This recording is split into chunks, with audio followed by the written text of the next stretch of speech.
104.7 IFM. Report!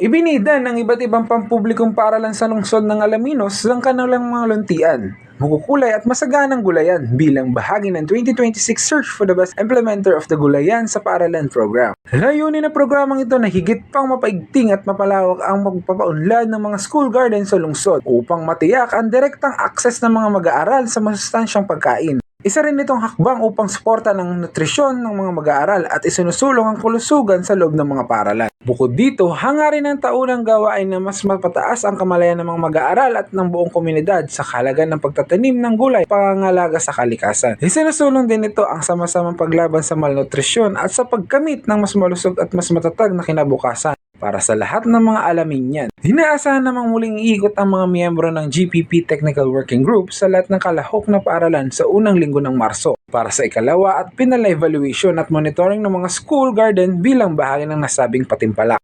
Kasama mo mula dito sa IFM News Dagupan. Ako po si Idol Intern Ian Abinir. Tatak IFM. IFM News. IFM News. IFM News.